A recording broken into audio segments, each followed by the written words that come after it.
tons and tons and tons and tons of data that can be mined from human intelligence and its contribution to the final intelligence product. Because what really is being done is we're taking information and we're transforming that information through this process that I just described into intelligence. And then we're taking that intelligence and we're transforming that into INTEL, the intelligence product. This intelligence product is a deliverable, right?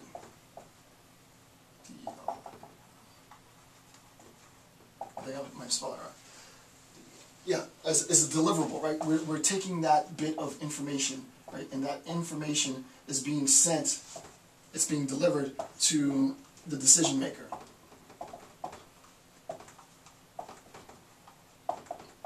Right?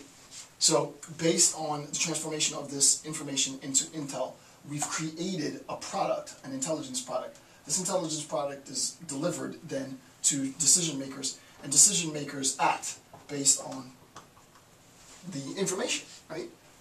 And this process goes on continuously. Part of this transformation of information into intel, an intel product, invariably is going to be human intel. Right? Human intel is an invariable, I think I abbreviated it right, H-U-M-I-N-T. Human intelligence is going to be an invariable part of the intelligence process, which is not to say that for every single intelligence product there's going to be human intelligence incorporated into the product, into the intelligence product. But overwhelmingly, you'll see that human intelligence is by far the most prolific. Right? It's used extensively. So it's important that you understand. I'm not going to talk about many of the others. One, because some of them are extremely difficult to understand. As I said before, and I incorporated the notes into the measurement and signature intelligence, right? So I gave some examples in the notes of measurement and signature intelligence. Right? That's a very advanced form of intel. With human intelligence, what we can do is we can talk about the different phases of collecting information in the process of human intelligence collection. And this comes from StateGov documents, right? So this is right from the source. Obviously, as I said in previous videos, we have the human intelligence collector, right? And the human intelligence collector is attempting to retain information from the source, from whoever that source might be. Right? We're attempting to retain some bit of information from the human intelligence source, right? So the collector is attempting to get information from the source.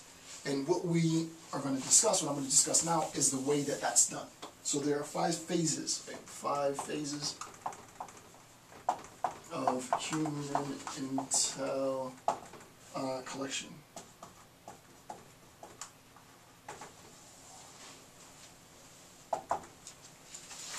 Alright, the first phase is planning and preparation.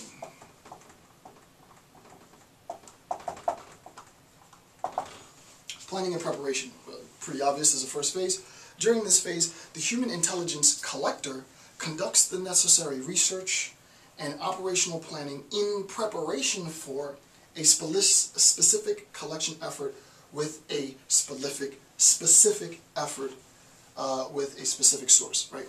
So I butchered that, sorry, I'll read it again. During this phase, the human intelligence collector conducts the necessary research and operational planning in preparation for a specific collection effort with a specific source. So the preparation prior to me actually interacting with the source.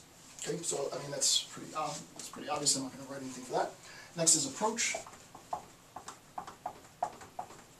That's number 2, approach. During the approach phase, all of this comes from the state.gov page, and I have links provided. The approach is the second phase. During the approach phase, the human intelligence collector establishes the conditions of control and rapport to gain cooperation of the source, right, the source, and to facilitate information collection, right? So this is very important. So we have our source, if I could draw today, we have our source, and then we have our collector. Okay, pretty simple. Let's go through and read this approach again, because it's very, it seems pretty generic, but there's a lot in it. During the approach phase, the human intelligence collector establishes the condition of control and rapport, right? So what we recognize now is that the environment, right, this interaction, right, this interaction between the human intelligence collector and the source is a controlled, has to be, C-O-N.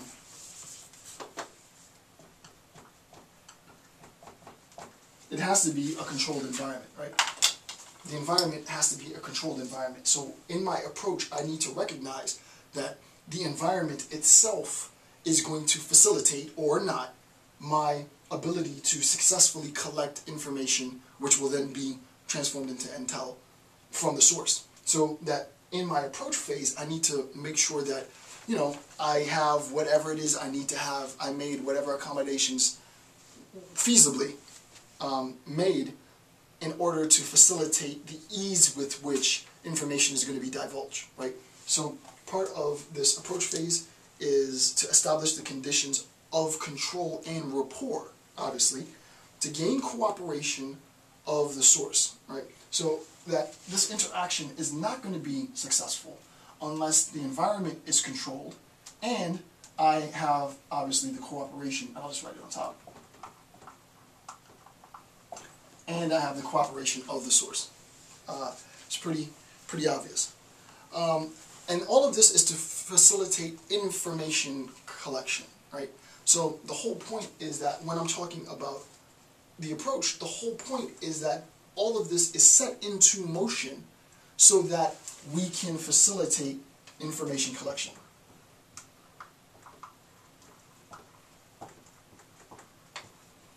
Right? All of this is set into place in the approach phase to facilitate information collection. And we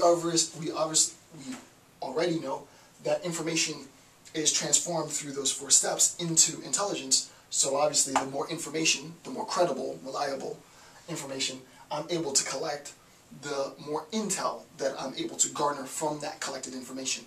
So this approach phase is very, very important, because if you fail on the approach phase, you're going to undermine your ability to collect information, credible, reliable information, and your inability to collect the proper information is going to undermine your intelligence operation. Third aspect of this process is questioning.